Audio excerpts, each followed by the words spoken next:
Buenas tardes a todos y a todas. Consejera de Relaciones Ciudadanas, consejero de Justicia y Políticas Migratorias, director general de Paz, Convivencia y Derechos Humanos, director general de Justicia, parlamentarios y parlamentarias asistentes y representantes del Foro de Social Permanente, amigos y amigas que os habéis acercado hoy a este salón de plenos del Parlamento de Navarra, bienvenidos y bienvenidas. Ongi etorriak Nafarroako Parlamentura, entzunatz, bizikidetza eraiki, Jardunaldira. El acto de esta tarde, organizado junto al Foro Social, forma parte de la tercera edición de las jornadas Isorduak, tituladas Construcción de la Convivencia Democrática en Navarra, Oportunidades y Dificultades, y que ya tuvieron una primera sesión con 3 ponentes, como fueron Daniel Inerarity, Elena Taberna y Jorge Urdanoz. Hoy nos acompañan en este encuentro María Jáuregui, hija de Juan Mari Jáuregui, gobernador civil de Guipúzcoa, asesinado por ETA.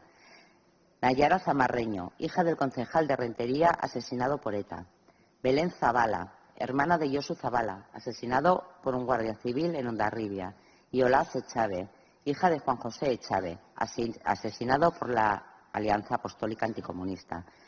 4 víctimas que van a tener la valentía y generosidad de compartir sus reflexiones, su realidad, su sufrimiento.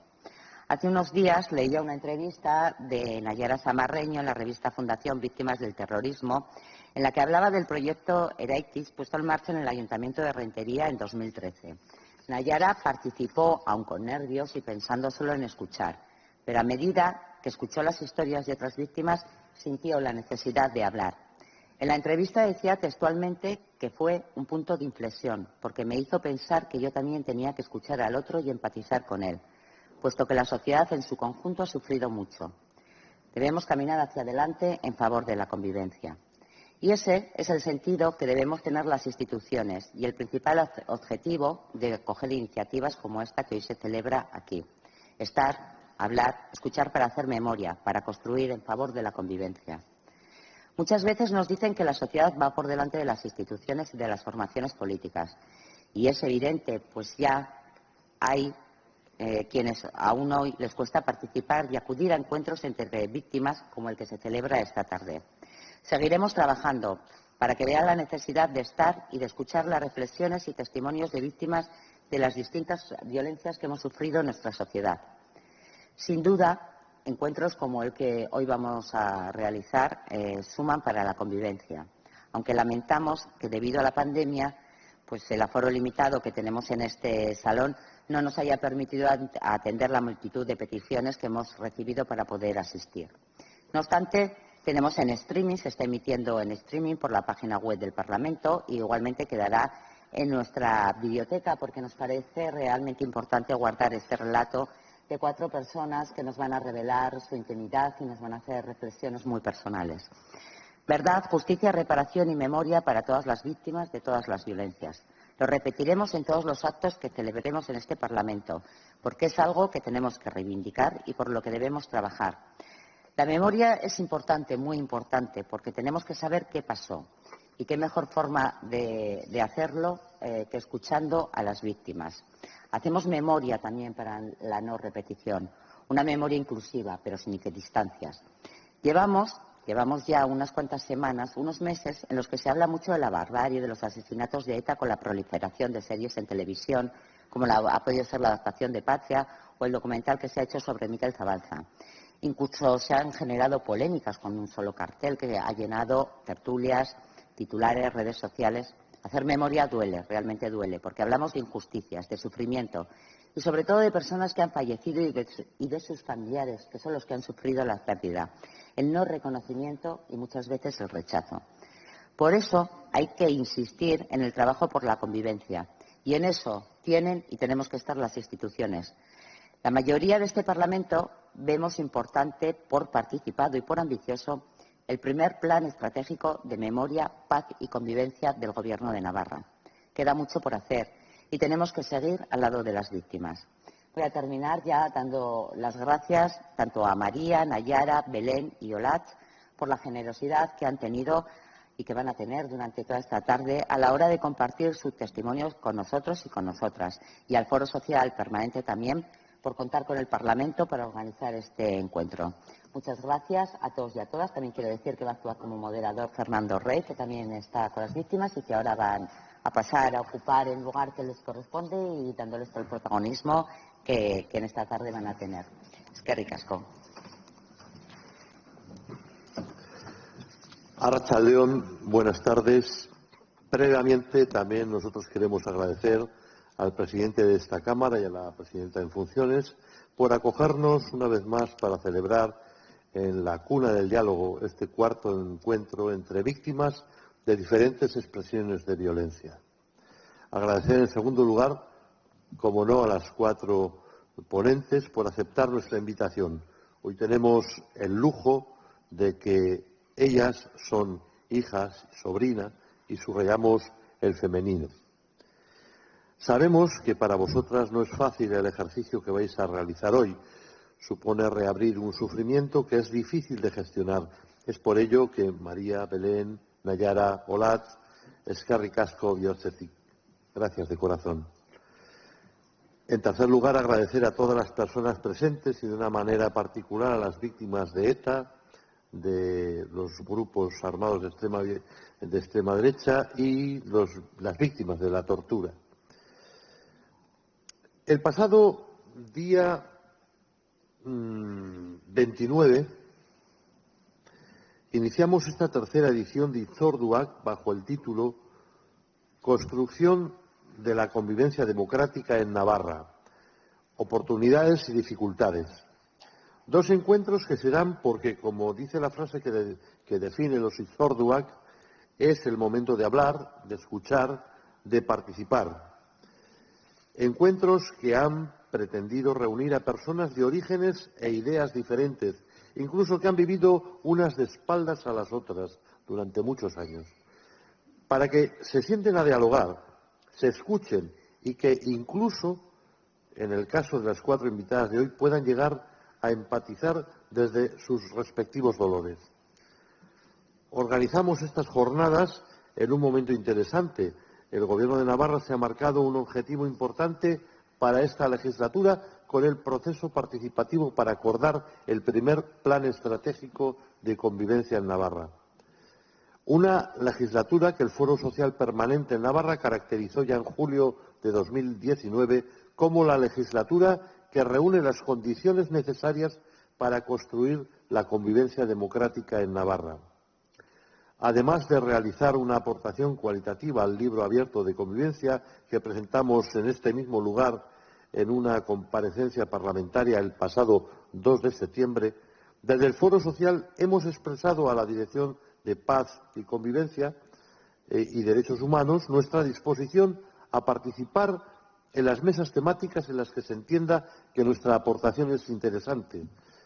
Entendemos que el éxito de este plan es que cuente con todos los actores, que recoja todas las opiniones, todos los relatos, ningún relato puede quedarse fuera. En este sentido, deseamos que finalmente la mesa de grupos parlamentarios estén representados todos los grupos. Queremos pedir hoy formalmente a todos los grupos parlamentarios que aprovechen esta oportunidad para construir este nuevo escenario de diálogo junto a una sociedad civil navarra que mayoritariamente aboga por el diálogo como único instrumento para solucionar los problemas. Entendemos que esta legislatura, que deberá permitir dar pasos decididos para sentar las bases necesarias que permitan construir una convivencia democrática basada exclusivamente en una cultura de paz y derechos humanos. En este sentido, entendemos que esta legislatura se dan las condiciones necesarias para avanzar en nuevos consensos políticos. Para finalizar, queremos hoy reiterar el llamamiento que el pasado 2 de septiembre hicimos a los grupos parlamentarios en esta misma Cámara. Les instamos a no perder el norte en el objetivo de la convivencia y no dejarse arrastrar por aquellos sectores, poderosos sectores, que desde posiciones ancladas en el pasado quieren desandar el camino andado. reitero nuestros agradecimientos y los extiendo también a los miembros del Gobierno, representantes del Gobierno de Navarra y a los sindicatos presentes en este hemiciclo y a todos y todas ustedes. Muchas gracias.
Vamos a comenzar pues con este encuentro de testimonios y este diálogo entre estas 4 mujeres que tenemos aquí.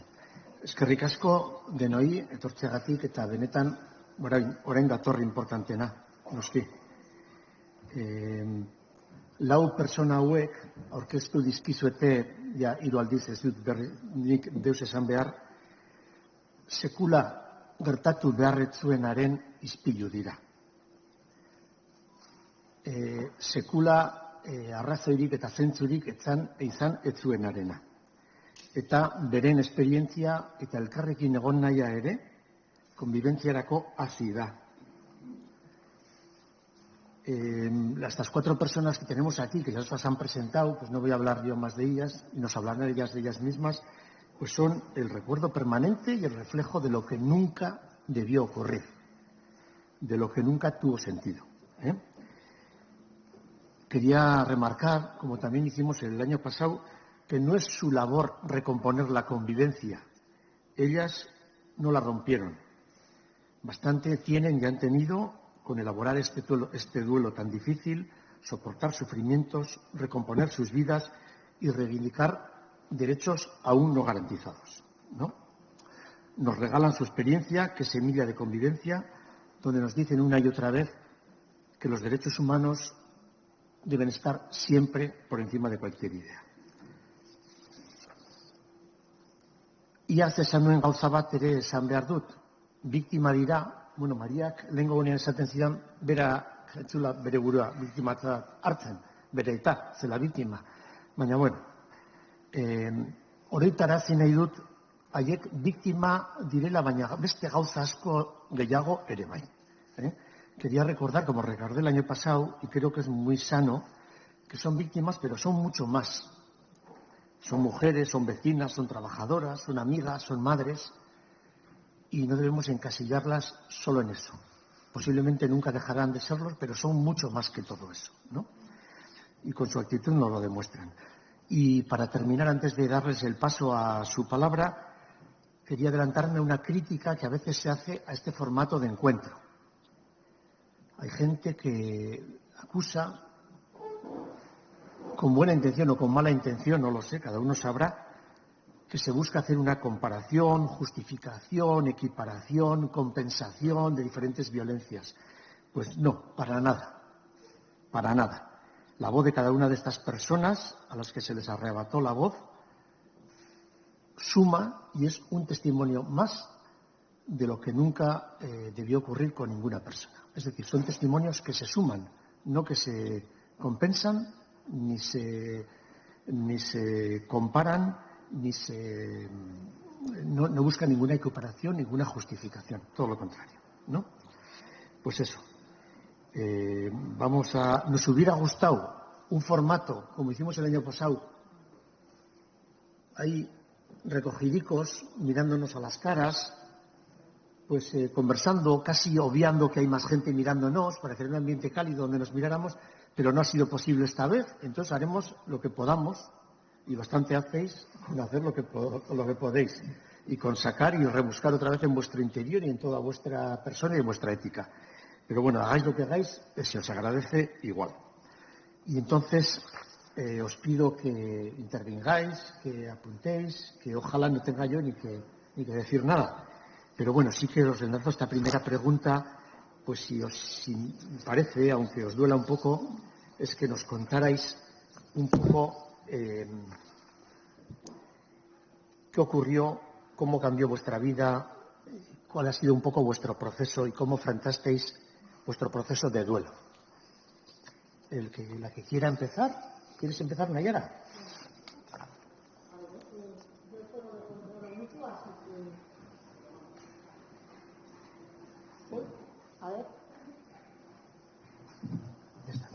A ver. No. Bueno, primero dar las gracias al Parlamento pues por haberme invitado. Gracias también a María, a Belén y a Olatz por aceptar compartir mesa conmigo y querer escucharme, porque cada uno tenemos una experiencia diferente, tenemos una vivencia diferente y una voz diferente, pero veremos que el sufrimiento es muy parecido. Entonces, pues bueno, gracias. Voy a contaros un poco mi historia, cómo lo viví, cómo ha sido mi proceso. Primero, no es fácil estar aquí. El hecho de que haya 4 personas valientes que quieran contar su historia ya es mucho, porque nosotros somos, lo decía antes, somos personas normales, vamos a decir. No somos políticos y no estamos acostumbrados a hablar delante de la gente. Y a mí personalmente, esto me cuesta mucho. Pero creo que es importante, creo que es un paso necesario para abrir vías de comunicación y de escucha. Y sobre todo, pues escuchar el sufrimiento ajeno, que una vez que abrimos los oídos y llega a calar en nuestros adentros, pues se generan actitudes conciliadoras y nuestra manera de pensar puede cambiar. Hace unos años no hubiera sido capaz de dar este paso. Puedes quitarte si quieres, ¿eh? Ah, sí. No incumplimos las normas por quitarnos nosotros. Vale. Hace unos años no hubiera sido capaz de dar este paso, pero este tipo de acercamientos me han hecho entender que el mundo no es blanco ni negro, sino que hay matices. Entonces, bueno, pues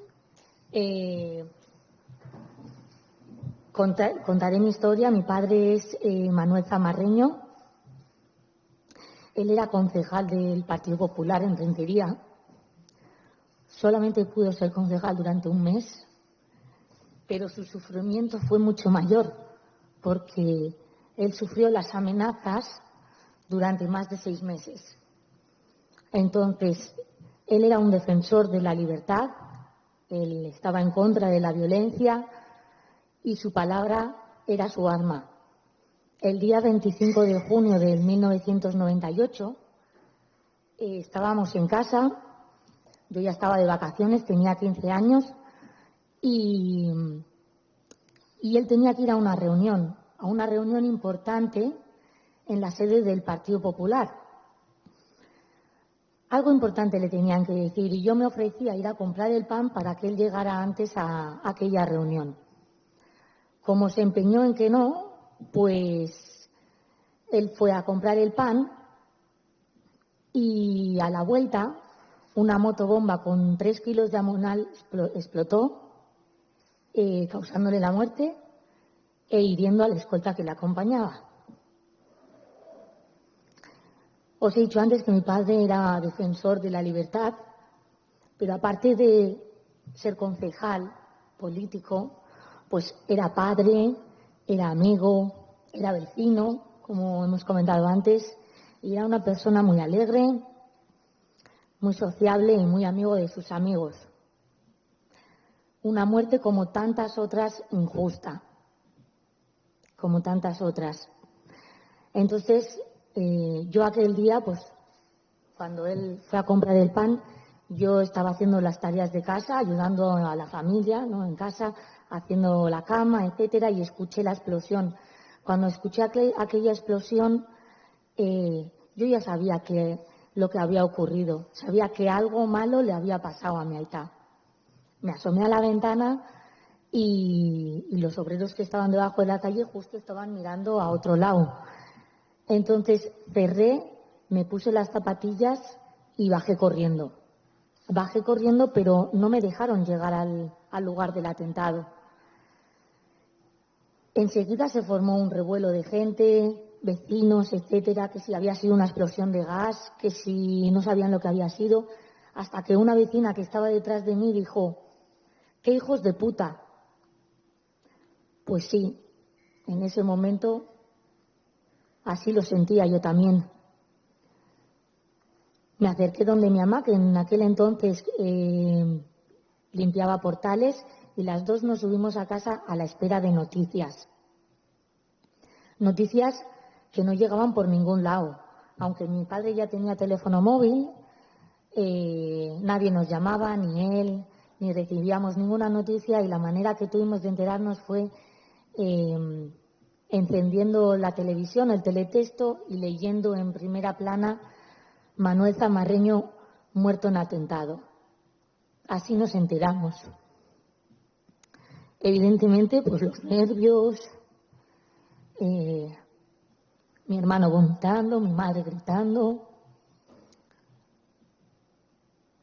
La cabeza se te bloquea, porque es tal la presión que sientes en ese momento, son tantas cosas que se te pasan, que tu mente no es capaz de asimilar ni digerir lo que está pasando. Y lo siguiente que recuerdo fue la gente entrando en casa, dándome el pésame, tocándome la cabeza, y así, pues durante horas. Los días posteriores, incluso meses, yo diría que pocos recuerdos tengo. Mi mente seguía bloqueada. Yo no soy capaz de recordar cómo fue mi vida después del atentado.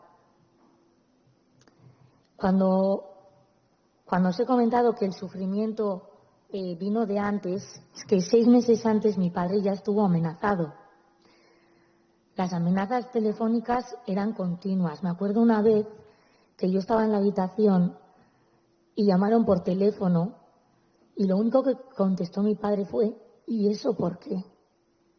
Os podéis imaginar lo que le habían dicho por teléfono.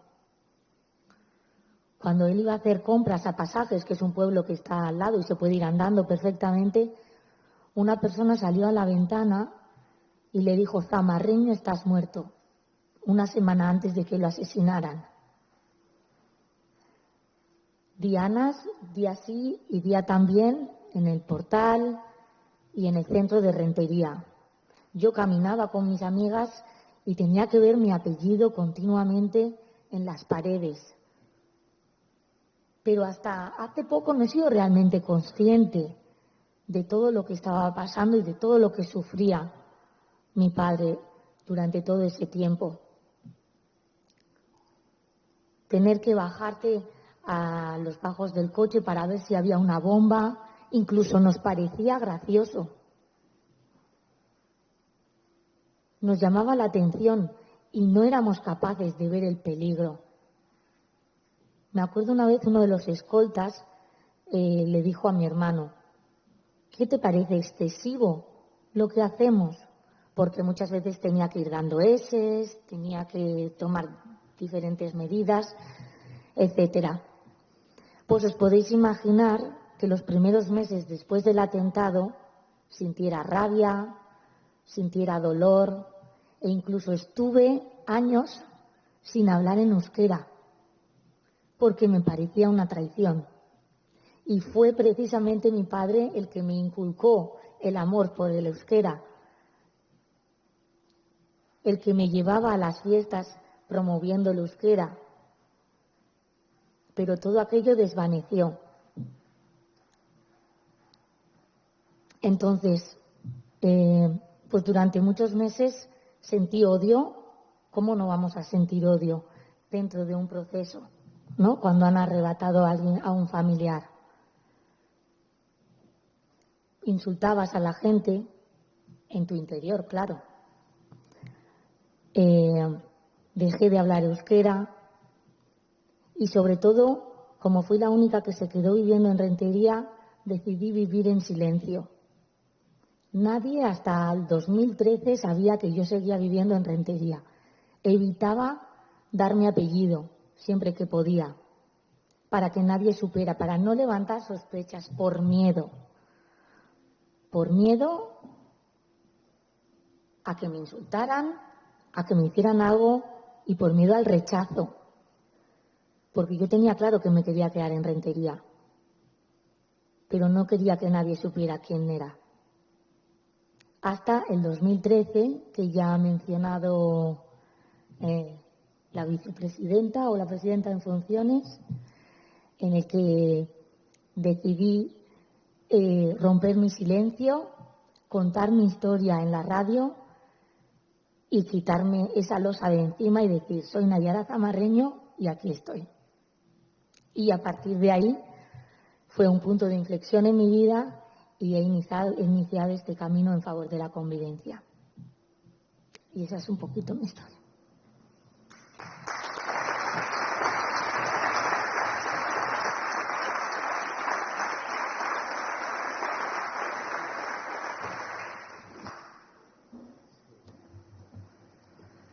Arratsaldeon. Mi historia es completamente diferente, pero el sufrimiento también es muy, muy duro. Yo soy Belén Zabalapuy y el que asesinó la Guardia Civil era mi tío, no es mi hermano. Pero yo soy la sobrina mayor y era el tío más joven. Para mí era un hermano mayor. Era pues con el que jugaba, el que me hacía las picias, con el que tenía mucho trato. Para mí, pues mi ídolo, el hermano mayor, el que él sabía, al que había que imitar. Llegaron las fiestas de Hondarribia el 8 de septiembre del 76. Yo tenía 15 años y era el primer año que salía con las amigas. Y nos dejaron ir a las fiestas. Y allí, después del alarde y de toda la fiesta, hubo una manifestación. Y después de la manifestación entró la Guardia Civil a saco en el pueblo y con la mala suerte, porque podía haber sido cualquiera, aquello fue, pues un Guardia Civil le pegó un tiro por la espalda. Nosotros los jóvenes que estábamos allí, el pueblo enseguida nos arropó y nos mandó hacia la zona de la playa porque el centro estaba tomado, aquello era peligrosísimo. Y desde la zona de la playa, pues los vecinos nos decían ellos subir a casa y llamar para decir que estáis bien. Porque aquello era una especie de toma, pero tiros hubo bastantes, porrazos, bueno, fue lo que cuenta la gente, fue bastante salvaje. De casa llamé y me dijeron ven enseguida que hay novedades. Llegamos a casa, llegué a casa, había mucha gente, nosotros todo lo contrario que le ha pasado a Nayara, nosotros en casa había gente, había un apoyo popular, siempre hemos tenido y seguimos teniendo un apoyo popular terrible, la gente nos ha apoyado en todo momento, pero tienes una impotencia, una rabia, una frustración, porque yo es la primera vez que hablo en público, a mí nunca me habían pedido hablar en ningún sitio, ni yo es la primera vez que cuento esto. En el 40 aniversario de su muerte se hizo un pequeño homenaje en Hondarribia y bueno, hablé, pero vamos a decir, entre amigos y conocidos, nunca había hablado así. Entonces, toda esta impotencia y frustración y rabia nos afectó mucho a la familia en general. Hicimos una piña. Nosotros somos una familia que a día de hoy todavía nos seguimos reuniendo, seguimos hablando de esto, porque esto sí que ha traído muchas consecuencias en mi familia. Mi familia, a partir de ese momento de rabia y de frustración, lo que hubo fue detenciones familiares torturados. Su hermano ha estado 20 años en la cárcel por colaboración con Banda Armada y hemos sufrido las políticas penitenciarias, las políticas de dispersión. Así que, de otra manera, nosotros hemos seguido sufriendo todo este proceso y cuando hoy me han invitado a venir aquí y a hablar con todo tipo de sufrimiento y todo tipo de violencias que hemos tenido, me ha parecido un paso también muy, muy, muy importante, porque me parece que el que te hayan quitado a una persona, a un familiar, a un ser querido, de una forma violenta de tu vida me parece que es algo que da igual cómo se haya sido, cómo tenemos que unirnos, juntarnos y avanzar en un proceso para que todas estas cosas no se vuelvan a repetir, para ser conscientes de que todos esos fallos que ha podido haber o todas esas rencores, odios, no sirven para avanzar y hacer una sociedad que sea bonita y buena y saludable para todos los que hemos estado, los que van a estar, para poder llegar a ser lo más felices posibles. Y esa es un poco nuestra historia. Decir que nosotros somos de Saldías, de Navarra, que él trabajaba en laminaciones de Lesaca, tenía 24 años cuando lo asesinaron, y que nuestra unión con la zona de Malerreca es muy, muy, muy, muy, muy fuerte. Muchas gracias.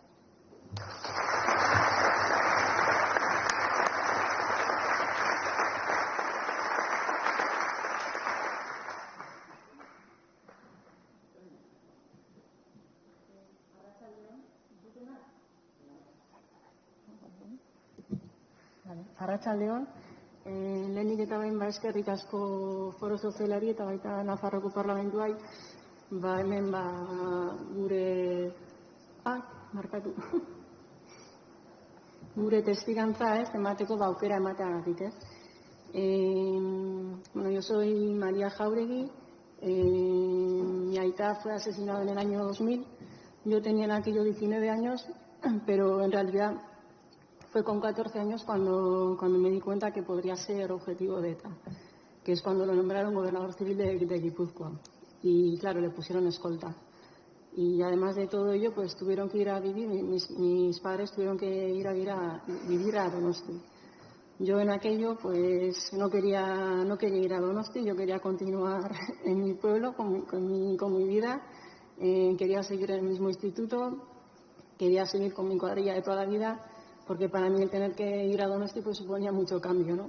Pues tenía que cambiar primero pues el lugar de residencia, tenía que volver a hacer nuevos amigos y además de todo ello pues no iba a vivir tampoco a un piso cualquiera, sino que tenía que ir a vivir a un sitio pues controlado en todo momento por cámaras, a un recinto cerrado, ¿no? Era como estar metida dentro de una jaula.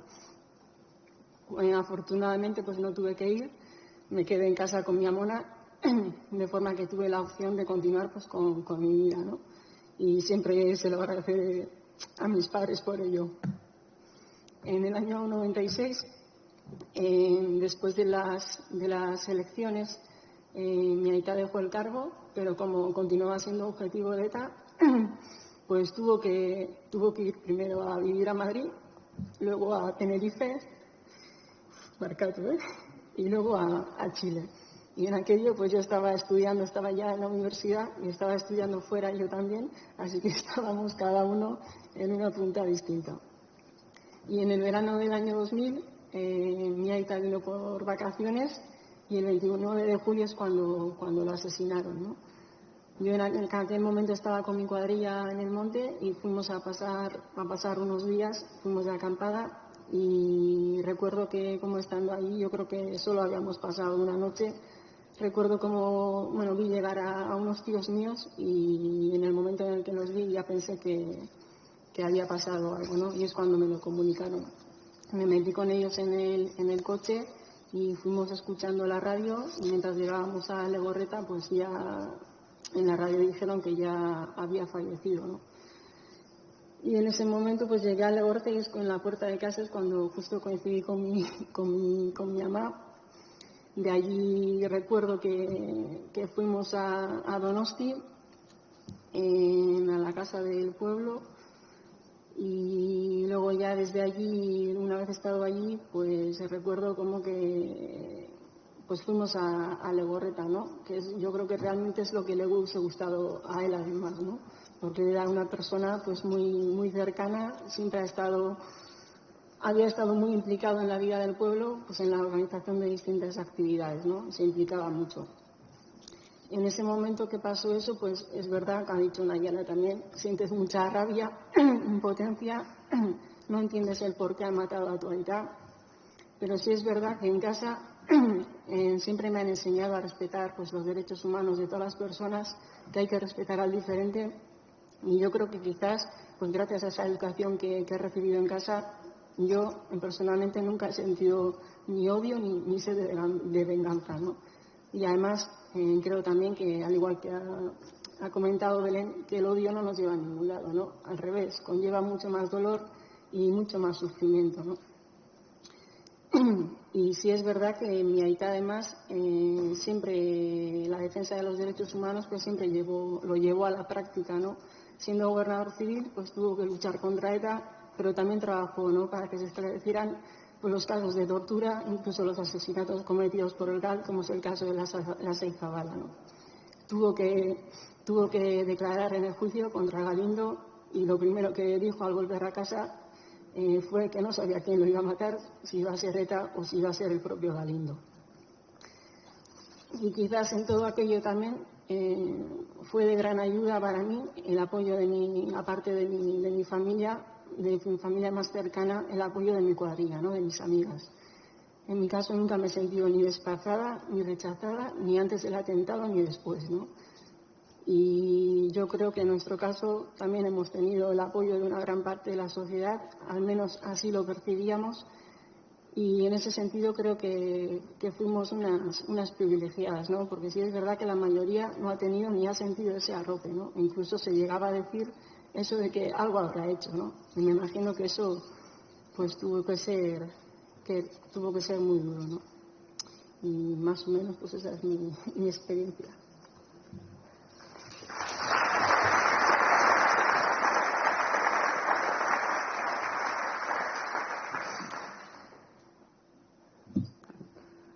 Arratsaldeon, denoi, mila esker.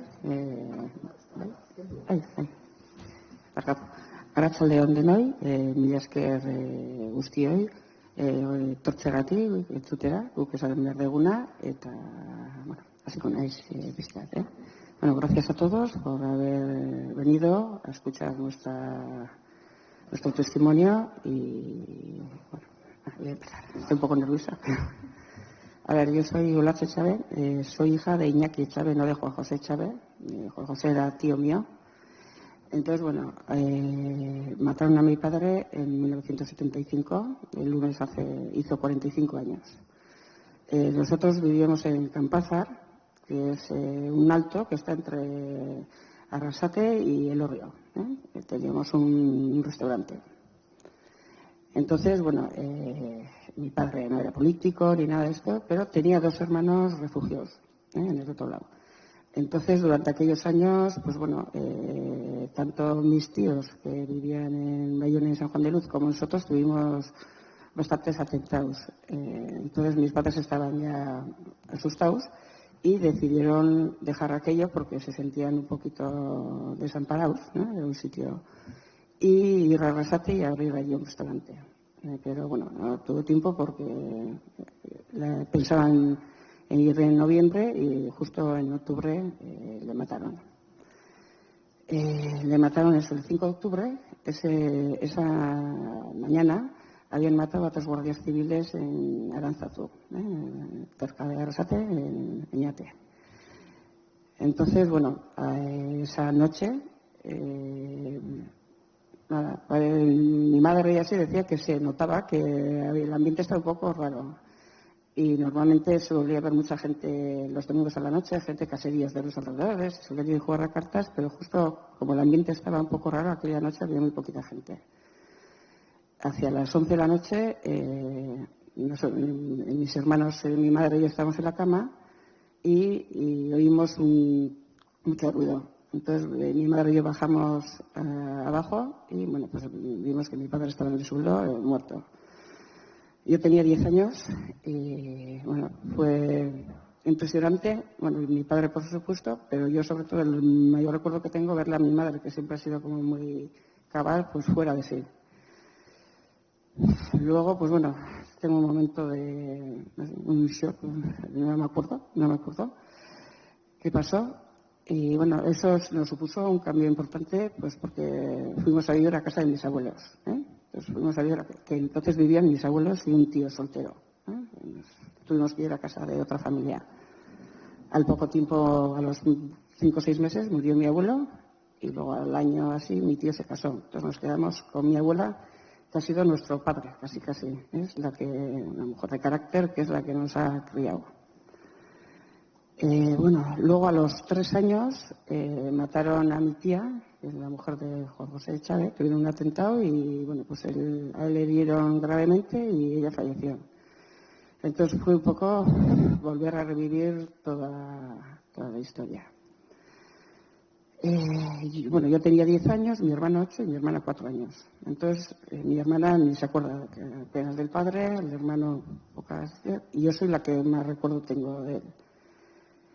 Entonces, bueno, pues era una persona, pues bueno, se habían criado muy conocida en Arrasate, pues los padres también habían tenido un bar, entonces, bueno, y de carácter era muy grande pero grande en todo, en el corazón también. Entonces, bueno, le quería a todo el mundo, pues tenía amigos de todas las ideologías. Entonces, bueno, nosotros hemos sentido un apoyo grandísimo de parte de todo el pueblo, digamos, de gente de todas las ideologías. Todavía después de 45 años que han pasado, pues bueno, pues yo trabajo en una residencia de ancianos, entonces pues, mucha gente que viene conocía a mi padre, entonces bueno, todavía me hablan, me cuentan anécdotas yo al principio, bueno, pues sí, tenía mucha rabia, un dolor horrible. Tuve durante muchos años pesadillas en la noche, lloraba muchísimo, hasta que llegó un momento, no sé en qué momento, en que las pesadillas se acabaron, pero también los lloros. Llevo unos 30 años que no he podido derramar ni una lágrima. Tengo ahí un bloqueo que, bueno, el duelo, pues fue, en aquellos años no había ni psicólogos ni historias. Pues bueno, al final cada uno, pues lo hicimos, lo llevamos como pudimos. Yo más tarde, pues sí, que he recibido ayuda, pero bueno, es algo que tenemos todavía, ahí sigue. Y ahí sigue muchas, bueno, aparte de que con el tiempo, pues parece que el dolor se va, son 45 años, entonces el dolor parece que se va parando un poco, pero bueno, todavía nos queda un poquito para cerrar una etapa, el reconocimiento, ¿no? Nosotros, después de, pues ha pasado, mi padre tenía casi 20 balas en el cuerpo, pero sigues sin tener ningún reconocimiento. Su certificado de defunción dice que falleció de shock. Entonces, bueno, pues eso también te da rabia, porque cuando se habla de víctimas, claro, nosotros no somos víctimas, no estamos reconocidos de... Entonces dices, no, pues parece que no tienes legitimidad de hablar, no tienes... Entonces, bueno, pues sí que te sientes un poco con reconocimiento social, pero no institucional. Entonces, bueno, ahora, la semana que viene, el pueblo de Arrasate va a hacer un reconocimiento público a mi padre y a Germán Aguirre, que es un taxista al que mataron unas semanas tarde, supuestamente por ser testigo de la muerte de mi padre. Pero hasta ahora, un poquito nos hemos sentido con esa falta de un reconocimiento institucional. Y bueno, no sé, de momento igual.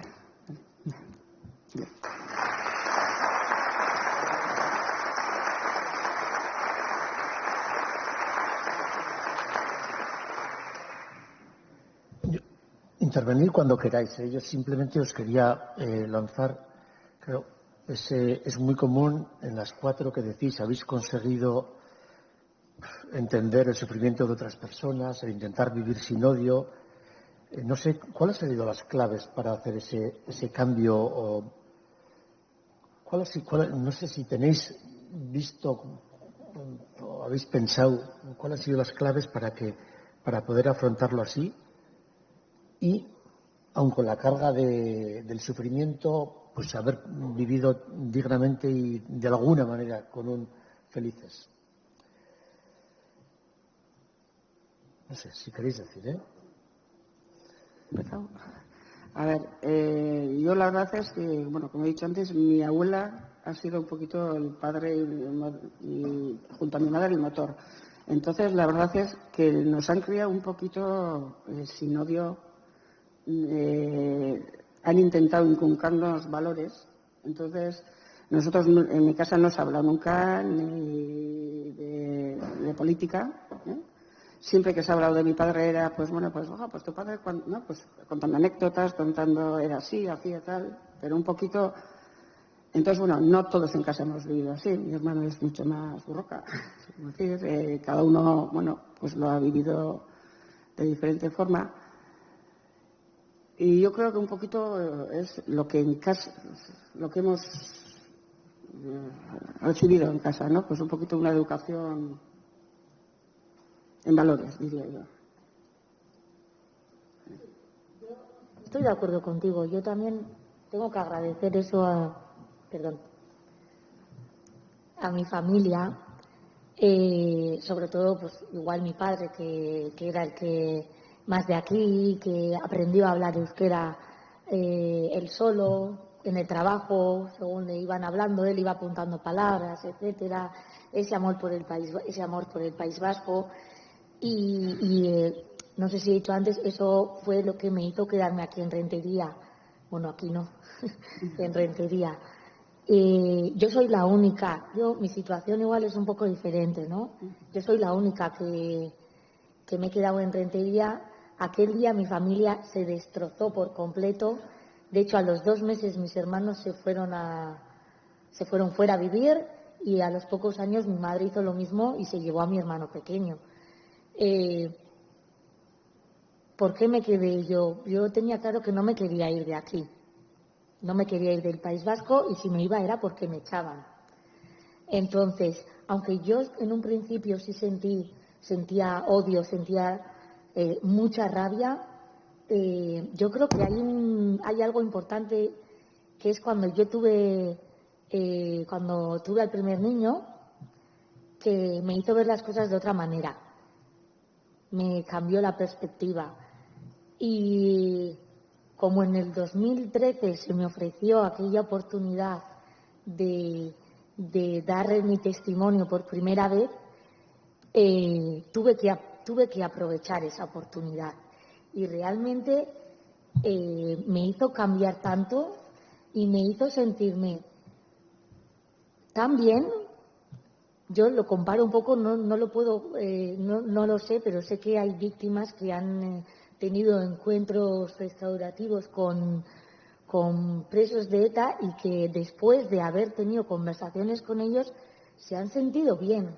Y yo también, cuando salí de aquella conversación, de aquella tertulia con una persona que había tenido torturas policiales, y relató cómo le habían puesto la bolsa en la cabeza, y ¿cómo no voy a sentir? ¿Cómo no me va a calar esa información? Si eres un poco humano, da igual de qué ideología, da igual qué persona sea, un relato así tiene que llegar a lo más profundo de una persona. Y aquella conversación, aquella tertulia me cambió por completo, y me dio voz y me animó a seguir adelante. Y yo recuerdo que después de ese día dije, es que tengo que escuchar. Y me animé de tal manera a escuchar historias diferentes, de violencias diferentes, porque yo hasta aquel día había evitado todo tipo de contacto con la izquierda abertzale, con personas que pensaran así. Nunca me había acercado tanto a un testimonio tan desgarrador, y lo es. ¿Cómo no va a ser? Y de ahí en adelante.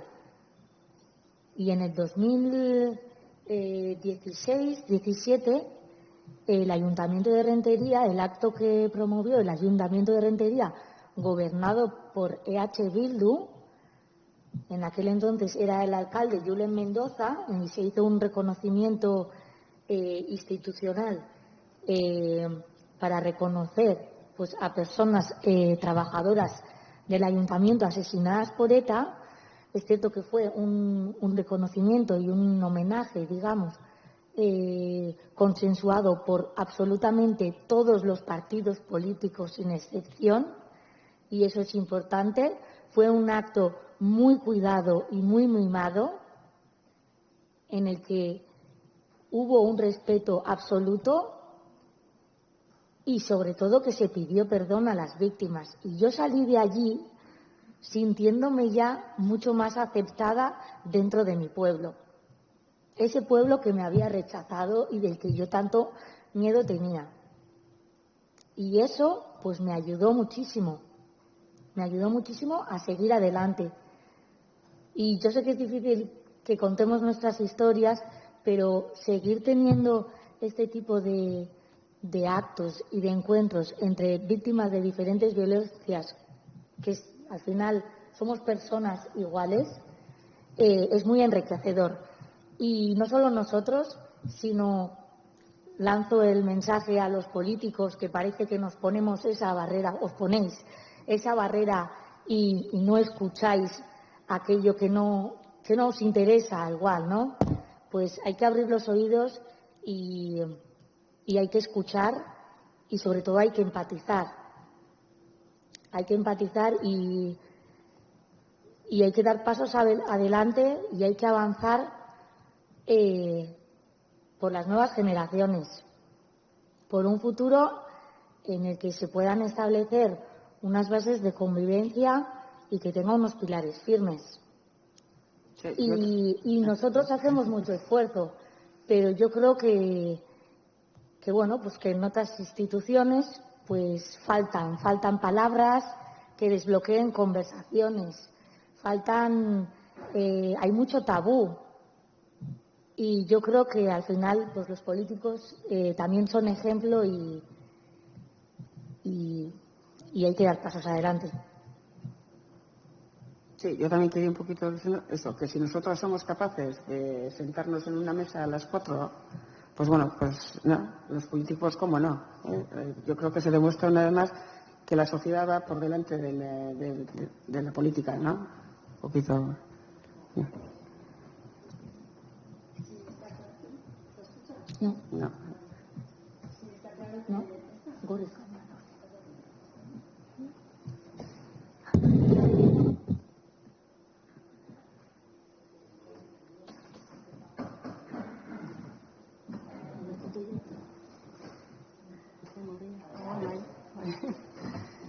Sí, está claro que tenemos que escuchar, ¿no?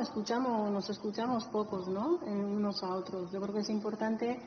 Es verdad que desgraciadamente en este país hemos sufrido mucha violencia de distinto origen, y es importante escuchar distintos testimonios, ¿no? Tenemos que ser capaces de ponernos pues en la piel de la otra persona, ¿no? Para poder entender qué es lo que ha llegado a sufrir, ¿no? Y yo creo que, bueno, Nayara ha lanzado ya, hilado ya muchos aspectos en los que estoy más o menos de acuerdo contigo. Y dando un poco pues con lo del Ayuntamiento de Rentería, sí es verdad que en Guipúzcoa pues han sido ya numerosos ayuntamientos que han tenido iniciativa y han empezado a trabajar en favor de una memoria inclusiva, ¿no? Una memoria que contemple pues todos los distintos tipos de violencia que hemos tenido, y una memoria en la que nos respetemos todos, ¿no?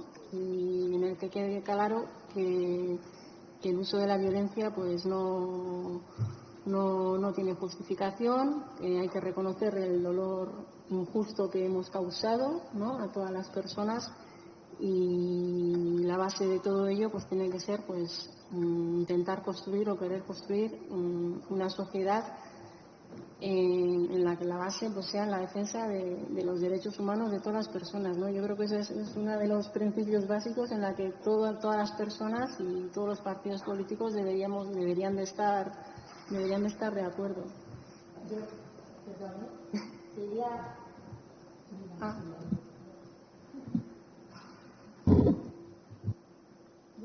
Sí, hay que hacer. Yo quería recordar, hace 2 semanas estuvimos en un encuentro, María y yo, y en relación con los derechos humanos, Josué Lespe, que también estaba en aquel encuentro, dijo algo que muy importante y que se me quedó grabado, ¿no?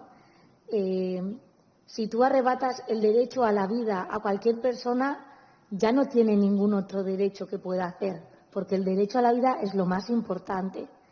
Con lo cual, esa defensa de los derechos humanos y del derecho a la vida es lo primordial, es lo más importante para poder luego ejercer los diferentes derechos que tengamos como ser humanos, ¿no?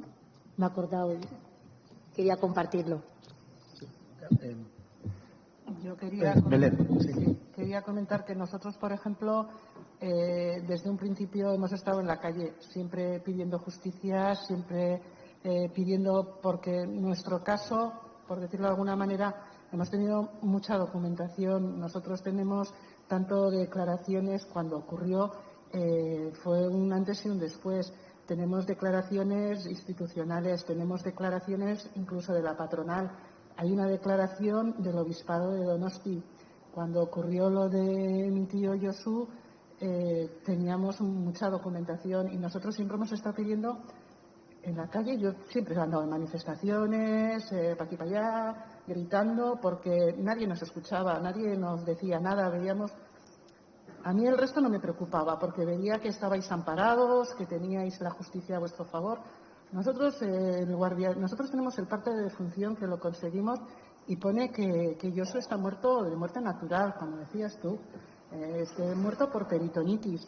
Claro que tenía el peritoneo perforado y algún órgano vital también, con una herida de entrada y salida de bala.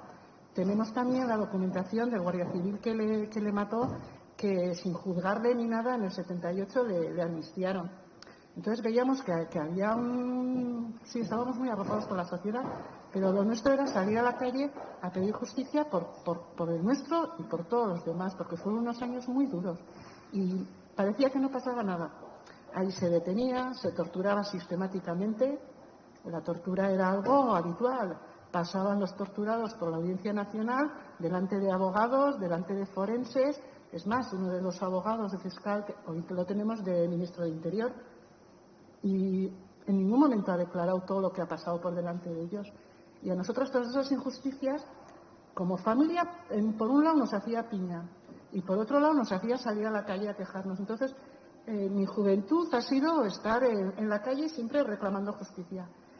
Ahora, con el tiempo, te das cuenta que la justicia tiene que abarcar mucho más.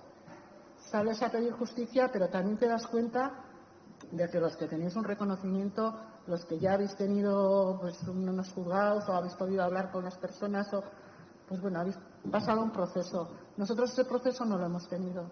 Entonces está ahí y seguimos pidiendo justicia. Hay 3 pilares fundamentales, que es el reconocimiento, la reparación y la justicia, que yo creo que este es el momento de ustedes, que son las personas que ha elegido el pueblo para representarnos, que pueden hacer leyes que no vulneren los derechos humanos, que pueden hacer leyes que se sepa la verdad, que se haga una memoria inclusiva, que se sepa la verdad de todos, porque hay cantidad de casos que están ahí. Hay gente, pues eso, aparte de los miles de torturados, hay desaparecidos, hay asesinados, hay violación. Es que hay muchas cosas que están ahí y nadie las sabe y nadie les ha dado palabra. Y eso hay que trabajar todavía, hay que dar mucho trabajo. Yo creo que si nosotros no somos capaces, como he dicho antes, de juntarnos y hablarlo, ya es hora de dar pasos, de crear leyes. Y a mí hay una cosa que me da mucho miedo ahora, que se dice mucho, que hay gente que hay que olvidar, hay que pasar página. Y luego hay otro tema que es, en estos momentos hay una extrema derecha que está reivindicando el franquismo, que a mí me da mucho miedo. Yo veo que estamos dando pasos para atrás, en vez de avanzar y en vez de crear unas leyes que digan, bueno, hasta aquí. Aquí se está dando, hay que escuchar a todos, pero bueno, a ver, no hay que vulnerar derechos, hay que ir con la verdad por delante. Sí, yo unido a eso, quería decir, justo ahora en la ley del gobierno vasco, que parece que esta vez se ha podido salvar de las trabas que le han puesto, pero han eliminado la verdad. Es decir, está la reparación, pero la verdad, ¿no? No se va a investigar, no se va Entonces, no se va a juzgar. Entonces, bueno, queda un poco... Yo no estoy buscando a los asesinos de mi padre, pero sí que me gustaría que se reconociera, que el Estado reconociera, bueno, pues que lo que hizo, lo hizo, está mal, no sé si pedir perdón, pero bueno, por lo menos algo, ¿no? No vale con una compensación económica y ya está, ¿no? Creo que tiene que ser algo más amplio. Perdona, Josu Silnarro está reconocido por el Gobierno vasco, pero es un reconocimiento institucional. No nos ampara la justicia, no hay ningún reconocimiento que diga, bueno, efectivamente. Bueno, es un paso, ¿eh? Sí, es un paso. Sí, es un paso. Sí, es un paso. Pero nos sentimos desamparados judicialmente. Perdona. Vaya, Catu, estoy de acuerdo, Belén. Yo creo que para cerrar heridas o intentar cerrarlas al menos no es necesario saber la verdad, ¿no? Y como bien habéis dicho, hay muchos casos sin esclarecer. Pero hay casos sin esclarecer tanto de la violencia de Estado como de la violencia de ETA, de los dos. Por eso digo que es necesario reconocer pues toda la violencia que hemos padecido, ¿no? Y no estoy hablando solo de la violencia de ETA, también de la violencia de Estado, ¿no? Y al hilo de esto, sí es verdad que ETA en su día admitió, ¿no?, el dolor causado cuando cesó la actividad. Pidió también perdón en nombre de todo el colectivo, pero sí es verdad que ese perdón tampoco fue un perdón selectivo porque hizo diferente entre víctimas, ¿no? Y bueno, aun y todo yo, por mi forma de ser, soy positiva y para mí fue algo importante, ¿no? Luego también quisiera recordar que Ibarretxe, creo que fue en el año 2007 o así, pidió perdón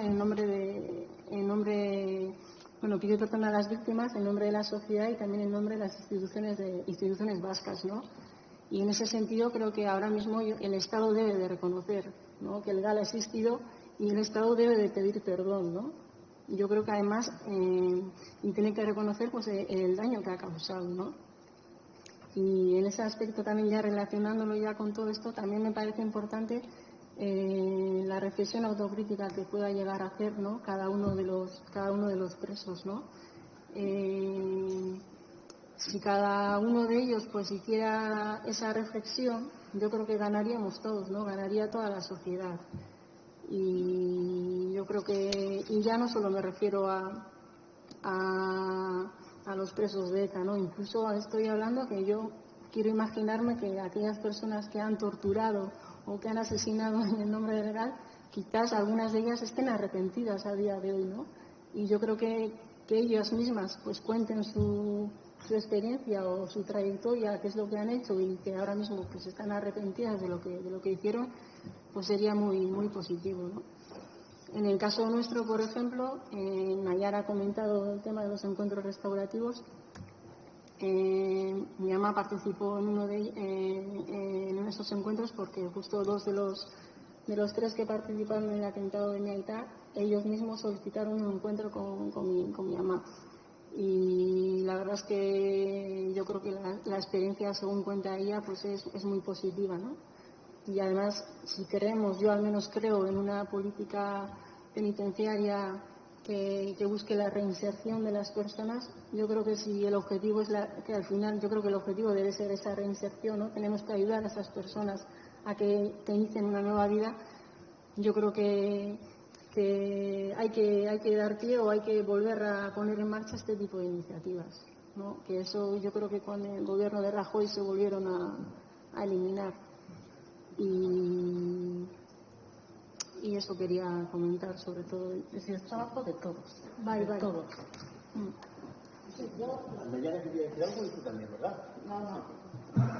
Puntualizar un poco, pues. Estoy muy acostumbrada a llevarla. Puntualizar un poco lo que se ha comentado, ¿no? Totalmente de acuerdo con que todos tenemos derecho a la verdad, a la justicia, todos, da igual de dónde venga la víctima, da igual de qué violencia haya sido. Y yo creo que es el momento de reconocer y que es el momento o de pedir perdón o de decir ha estado mal para seguir avanzando, como hemos dicho antes. Pero no estoy de acuerdo con lo que ha dicho María, con que la izquierda abertzale ya hizo en su momento la petición de perdón, etcétera. Ha dicho ETA en su comunicado. Sí, que era selectivo, ¿no? Y bueno, la izquierda abertzale en algún momento pues también. Pero yo creo que no es suficiente. Yo creo que hay responsables políticos que en su momento apoyaron, que en su momento justificaron y jalearon la actividad de ETA, y esas personas pues también tienen que hablar y tienen que pedir perdón de una manera explícita y sincera, porque se puede pedir perdón, pero que no sea de una manera sincera. Entonces, yo creo que para que podamos avanzar, tanto unos como otros, por supuesto que el Estado también tiene su papel, y el tiempo se agota, porque van pasando diferentes representantes y ya la petición de perdón pierde su valor. Quien tiene que pedir perdón es el responsable directo, de alguna manera, el que vivió aquella época, no los que vienen detrás, porque no tienen el mismo valor. Entonces, yo creo que es el momento de hablar, de decir estuvo mal, porque se nos pasa el tiempo se agota. Y cuando me he referido sobre todo a la organización terrorista, que la organización terrorista fue ETA, y en otro caso la organización terrorista fue el Estado, porque fue quien promovió el gas, me refería a eso. Sí. Está claro que luego en cuanto a la petición de perdón o no, yo más que perdón me gustaría que reconocieran se reconozca, causado, ¿no? Pero tanto de uno y de otro, ¿no? Sí. Y con ese ímpetu con el que se le pide a la izquierda abertzale que haga esa autocrítica, también hay otros que tienen que hacer, ¿no? Es muy fácil siempre pedir al resto, ¿no? Y sin antes hacer tu autocrítica, ¿no? Entonces yo creo que es importante que antes de pedir al resto lo que tiene que hacer, pues cada uno pensemos pues dónde hemos estado o qué hemos hecho o si hemos hecho lo suficiente para avanzar. Sí. No. Sí, y yo, unido un poquito a eso, quisiera saber, bueno, se habla mucho del relato.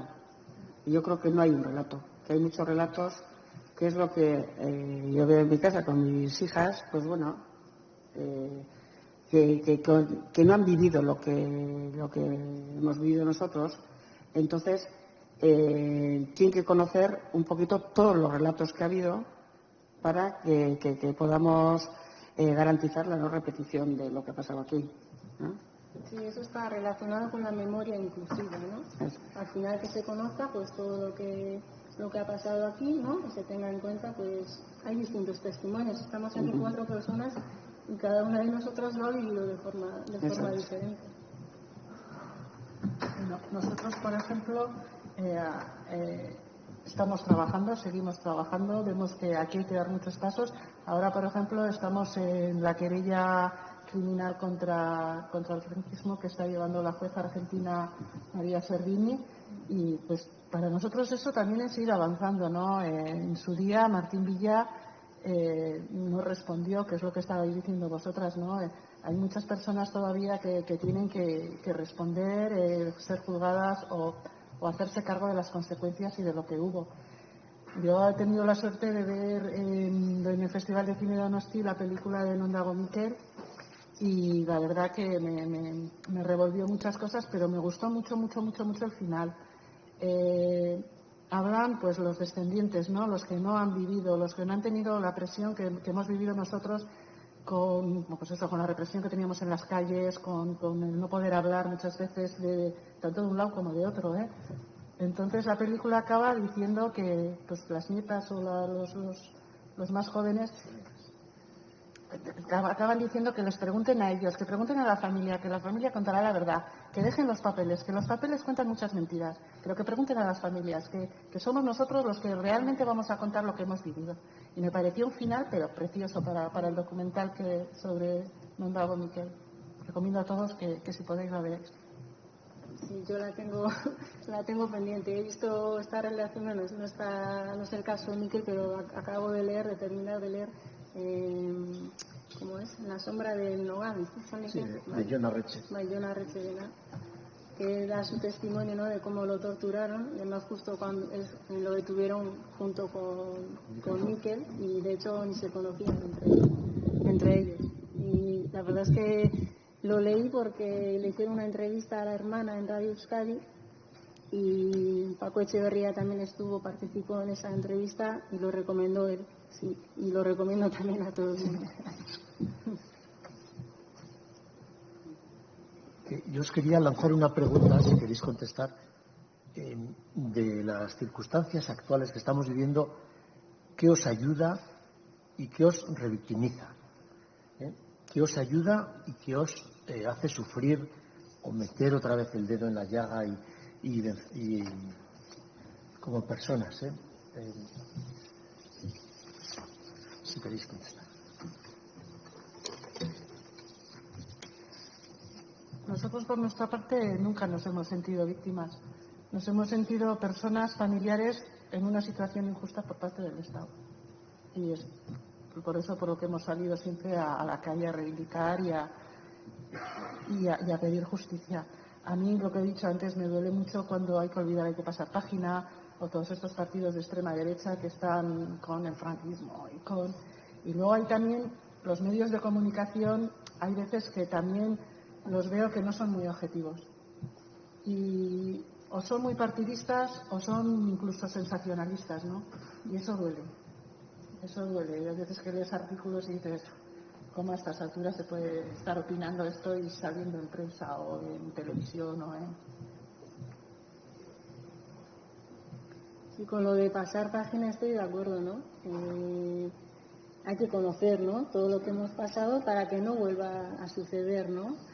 Y luego, contestando a tu pregunta, a mí lo que especialmente me molesta es la utilización política que se hace de las víctimas, ¿no? Por parte, desgraciadamente somos muchas víctimas, cada una tenemos nuestra forma de pensar, nuestra forma de ver las cosas y cada una tenemos nuestra opinión, ¿no? Y por supuesto todas respetables. Y yo no necesito ni quiero tampoco que nadie hable por mí, y menos en nombre de mi aita, ¿no? Ni ningún colectivo ni ningún partido político. Y además lo peor de todo ello es que algunos lo utilizan además para atacar a otros partidos políticos, ¿no? Lo que tienen que hacer es, si quieren de verdad respetar la memoria de las víctimas, deben dejarlas pues fuera del debate político y se tienen que dedicar a defender sus posiciones políticas con argumentos, ¿no? Pero que nos dejen un poco pues aparte y que se dediquen a solucionar pues, los problemas de la sociedad. Sí, yo estoy de acuerdo con María. Lo único que me ayuda, pues a mí me ayuda a ver que he sido capaz de llegar hasta aquí y que he sido capaz de despojarme de ese odio y de esa losa que llevaba encima, ¿no? De haber podido hacer ese camino. Y en cuanto a la revictimización, pues eso, que se utilice a las víctimas. Es cierto que, vale, sí que siempre se han utilizado, pero pues bastante dolor hemos tenido ya, hemos sufrido como para que estar utilizando ese dolor de las víctimas continuamente para obtener rédito político simplemente. Y eso pues duele. Uh-huh.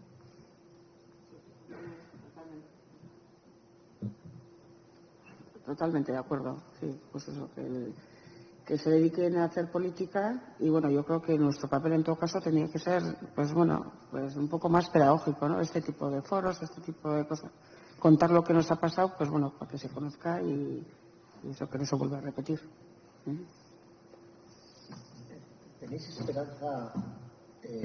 ¿Tenéis esperanza en que haya pasos de reconocimiento del daño causado? Quiero decir, me figuro que en el caso tuyo, María, pues el hecho de que dos personas que participaron en el atentado y que hayan querido juntarse, hayan reconocido lo que hicieron, pues ha sido sanador para ellas pues, y para vosotros, ¿no? En parte. Otras no lo habéis tenido, vosotros no sabéis nada del atentado, ¿no? Bueno, ¿Y vosotras tenéis esperanza de que algún día el Estado va a decir sí o no? ¿Cómo veis la cosa? De momento bastante lejano, porque mira, todavía los de la guerra civil no están sin reconocer, o sea que bueno, queda esperar. Yo creo que no deben de cometer el mismo error, ¿no? Que el mismo error que se ha cometido con los crímenes del franquismo, no deben de cometer lo mismo. O sea, el tiempo está pasando y este marrón, que es un marrón, no hay que dejar pasar a las generaciones futuras, ¿no? Y hay que acatarlo ya. Sí, bueno, primero, yo no soy tan optimista. Me encantaría, la verdad, que se reconociera por parte del Estado, pero yo no lo veo tan claro. Por otra parte, el caso de mi padre también es uno de los casos que está sin esclarecer, aunque sí que es cierto que hace unos meses Javier García Gaztelu ha sido procesado por la muerte, por el asesinato de mi padre. De momento está ahí, ha sido un procesamiento, no ha habido ningún juicio ni nada, pero bueno, es un paso más y pues sí, con la esperanza de que se pueda cerrar ese ciclo, porque al final, pues saber lo que pasó, saber quién es el responsable y toda esa información pues te ayuda a sanar esa herida y es necesario. Todos queremos saber la verdad y en mi caso pues está en ello. No sé si llegará a un juicio, llegará a una condena, pero bueno, está en proceso. Yo sigo insistiendo que hay que reconocer, reparar y hacer justicia, y eso está en manos de crear leyes, de que los políticos empecéis a dar pasos en firme y a crear verdaderas leyes que vayan esclareciendo paso a paso todo. Yo creo que es lo que estamos pidiendo en general, tanto la sociedad, y la cosa va muy despacito, muy lenta, y llega un momento que dices, lo veremos. Porque los que tienen el relato, por ejemplo en mi caso, de 6 hermanos ya solo quedan 3. Yo soy la sobrina mayor, hay otros 2 más, pero a mis 2 primos, por ejemplo, les cogió todo el mundo de la droga que tuvimos en el País Vasco, que se regalaban las papelinas como si fuesen caramelos, y lo han vivido de otra manera. Y el resto, casi todos han nacido pues o el día que murió, el año que murió, 2 años antes, 2 años después, y lo que saben es lo que les contamos nosotros y lo que tenemos, ¿no? Intentamos ser muy objetivos, pero bueno, se lo contamos con la rabia y con la frustración que la hemos vivido. Y estas generaciones, pues sí, hacen preguntas, lo entienden, se conmueven, pero ven que, pues sí, pues eso, pasó y se queda ahí. Yo creo que hace falta remover con políticas inclusivas, con charlas como esta, en un sitio que estamos hablando directamente con ustedes, que no es una pequeña mesa de que nos juntamos, intentamos, sino hoy estar aquí para mí es, yo ya digo, es la segunda vez que hablo en público, la otra vez fue en Petit Comité, y para mí hoy venir de aquí ha sido, vamos, como un gran paso para avanzar. Para conocernos y para avanzar. Sí, charlas como estas igual pues pueden ayudar, ¿no? A que los políticos pues reflexionen, ¿no? Sobre distintos aspectos. Pero sí es verdad que el reconocimiento, ¿no? De todas las víctimas yo creo que es algo urgente, ¿no? Y para eso pues hace falta que seáis valientes, ¿no? Y que toméis pues las medidas que haya que tomar. Pero sois vosotros los que tenéis que hacer. Sí, al final es una aportación que podemos hacer todos a la convivencia, cada uno en la forma en la que le compete. Creo que las víctimas, no me gusta utilizar la palabra generosidad por parte de las víctimas, pero sí que somos muy generosas porque hemos sido capaces en muchas situaciones de empatizar con el dolor ajeno. Por otra parte, algunos de nosotros también la aportación que hacemos a la convivencia, por ejemplo, pues es con nuestra palabra, con el relato, ¿no? Contamos, damos nuestro testimonio y, por ejemplo, María, tú también participas en el programa Día a Día, ¿no? En el que contamos nuestro testimonio en los colegios y en la universidad. Se trata de pues eso, contar personas de diferentes víctimas, de diferentes violencias, cuentan su relato con un mismo objetivo, el de la no repetición y el de la violencia no sirve para nada, no hemos conseguido nada con la violencia. Y pues eso, dentro de lo que nosotros podemos hacer, pues aportamos nuestro granito de arena a la convivencia y vosotros, pues dentro de lo que vosotros y vosotras podéis hacer, pues otras cosas. En este caso yo no puedo participar en ese programa porque no estoy reconocida como víctima. Esa es una de las cosas que faltan por hacer, ¿no?, de cara al futuro. No queremos alargarnos demasiado y no sé si queríais expresar algo más o expresaros entre vosotras algo o expresar a todo el mundo, no sé, si queréis aprovechar algún momento. Dar las gracias por habernos escuchado, por habernos dado la oportunidad de juntarnos, de contar nuestra experiencia, y ahora dejamos en vuestras manos que deis los pasos oportunos para que todo esto vaya a bien. Por mi parte, y encantada de haberos conocido, nos conocía, Fernando también. Yo igualmente encantada de, a Naya ya le conocía, a Olatz ya le había escuchado alguna vez, no en directo, pero también agradeceros pues la oportunidad de poder compartir con todos vosotros. Y luego sí me gustaría terminar, pues justo estaba comiendo y antes de venir he tenido la suerte, o no sé, he escuchado una reflexión que esta mañana ha hecho Asier Arraiz en Factoria, en Euskadi Irratia, y una de las frases, ¿no?, que decía es que hemos aprendido que por encima de los proyectos políticos el único punto de encuentro posible de todos son los derechos humanos de todas las personas. Y yo creo que esa es la base que debería de ser la base de una convivencia. Pues yo también daros las gracias por habernos escuchado. A las participantes también, María ya te conocía y en el trayecto he coincidido, he venido con Belén, que hemos podido tener una conversación muy amena, ¿verdad? Y nos ha permitido relajarnos un poco. Sí, porque yo venía muy nerviosa. Sí. Muy nerviosa.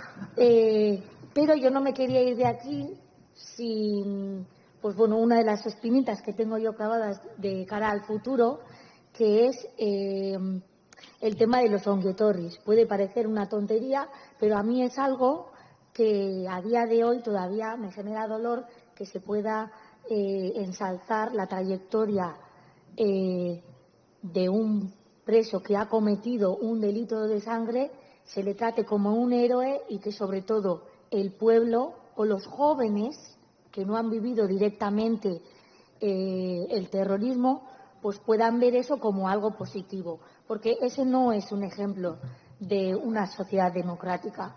Entonces, yo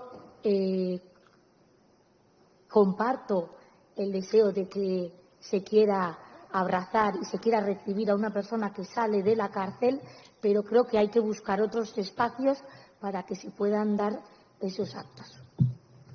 Y ya está. Pues entonces vamos a acabar. Yo también para acabar. No quiero ser y tú más, pero al hilo de eso, en la construcción que tenemos que hacer, ¿no?, para superar todo, esta semana en Arrasate, en mi pueblo, han detenido una persona que ha sido un montaje que parecía que estamos viviendo hace 20 años un montón de patrones de la Guardia Civil y tal, por un hecho de hace 10 años. ¿No? Te quiero decir, eso también era como diciendo, es un pasito para atrás, ¿no? Entonces, yo creo que un poco todo, ¿no?, lo que hemos estado diciendo todo el día, pues hay que tener en cuenta todo. Y lo mismo, eskerrik asko todas. Pues eso, vamos bukatuko dugu, jakina, testigantza batzuk aditu nahi genituen, eta ohartu zaretenez, lan batzuk ere jarri dizkizuete arduradun politikoei, eta nik uste oso ausartak izan direla hortan, eta eskertzekoa da. Denok persona garen aldetik, seguro ailegatu zaigula zerbait, zirraragarriak eta oso aberasgarriak direlako testigantzak. Eta, gomendioa eta eskaera egiten digute zubi izateko bestelako gizarte bat eraikitzeko. Bueno, pues eso. Y nos han regalado su testimonio, nos han puesto tarea de que seamos empáticos a los políticos que tomen medidas para avanzar en la convivencia y en la defensa de todas las víctimas y para crear una sociedad reconciliada, ¿no?, con otras bases. Voy a terminar con... Está claro que en la base de todo esto está la solidaridad y entender la centralidad de la persona, y por eso quiero leer un poema para acabar, un poema de Eduardo Galeano, que me atreví yo mismo a traducir, y pues porque ensalza sobre todo a la persona por encima de toda dificultad y de todo sufrimiento, y ensalza sobre todo el abrazo. Honela dio. Guk gure pozen poza daukagu, baita gure minen poza ere. Espaitzaigu interesatzen konsumoaren zibilizazioak supermerkatuetan saltzen duen bizitza oinazegabea. Eta harro gaude hainbesteko maitasunagatik ordaintzen dugun min handiaren prezioaz. Guk gure okerren poza dugu, estropezu horiek ibiltzeko grinaren eta bideari diogun maitasunaren adierazgarri baitira. Gure porroten poza dugu, justiziaren eta edertasunaren aldeko borrokak merezi baitu frakasatuta ere. Eta desilusioa puri-purian dagoen garaian, desilusioa jende guztiaren konsumo gai bihurtu den honetan, gure esperantzen poza dugu batez ere. Guk gizon emakumeen besarkadaren ahalmen harrigarrietan jarraitzen dugu sinisten. Nosotras, tenemos la alegría de nuestras alegrías y también tenemos la alegría de nuestros dolores, porque no nos interesa la vida indolora que la civilización de consumo vende en los supermercados. Y estamos orgullosos del precio de tanto dolor que por tanto amor pagamos. Nosotras, tenemos la alegría de nuestros errores, tropezones que muestran la pasión de andar y el amor al camino. Tenemos la alegría de nuestras derrotas, porque la lucha por la justicia y la belleza valen la pena también cuando se fracasa. Y sobre todo tenemos la alegría de nuestras esperanzas, en plena moda del desencanto, cuando el desencanto se ha convertido en artículo de consumo masivo y universal. Nosotras seguimos creyendo en los asombrosos poderes del abrazo humano. Eskerrik asko, beste bat arte.